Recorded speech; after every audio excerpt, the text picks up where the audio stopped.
just wanted to make a quick statement. I appreciate everyone who came out here today and spoke, whether privately when we had a couple minutes before City Council convened, and for those who spoke during the public hearing.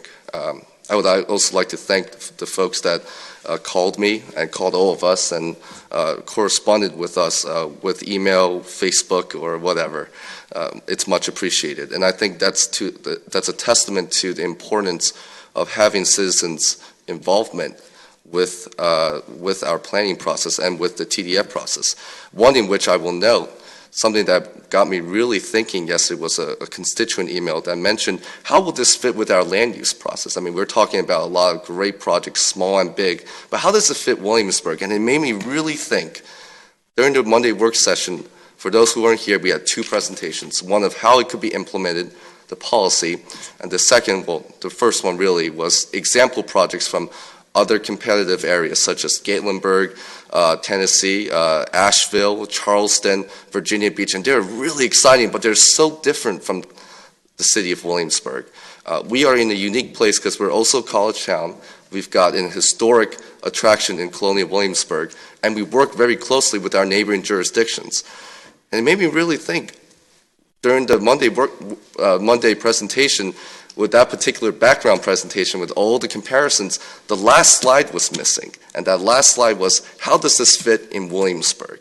And I think that was an important missing component to the overall presentation, because I wanted to know, out of all the big projects that happened in other areas, and that's fantastic that other localities are doing it, and it's important that we are mindful of how we can keep up our competitive advantage. I want to know how it works in the city of Williamsburg, and I didn't get that answer, and I find it very confusing. In fact, one of the reasons why I cannot support this proposal today is because I don't know what I'm voting for.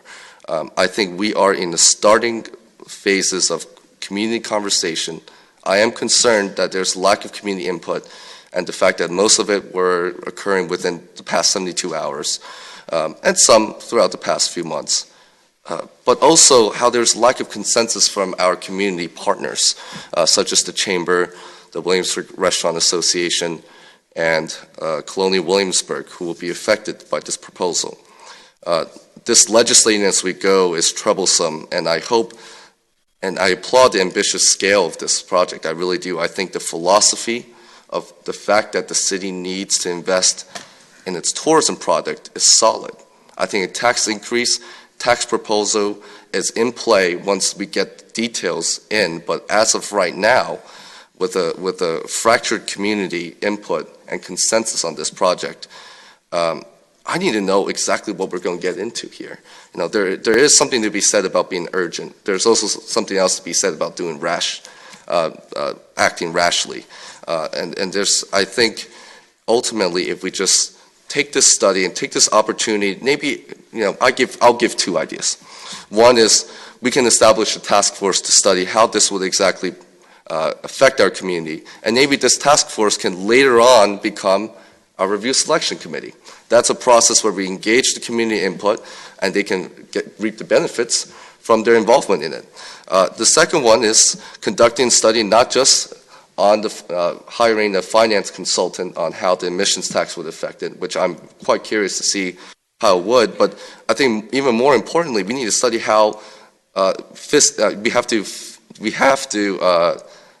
fill in that missing slide in your background presentation. How does it fit in Williamsburg with our land use process, with our unique zoning process to preserve the historic character? And how would this work? And I think that's an important thing in play. I would be in favor of waiting and making sure that the details are exactly the way they need to be so I can be comfortable making a vote today. And if we were to vote on the motion here today, I'll be voting no. Thank you.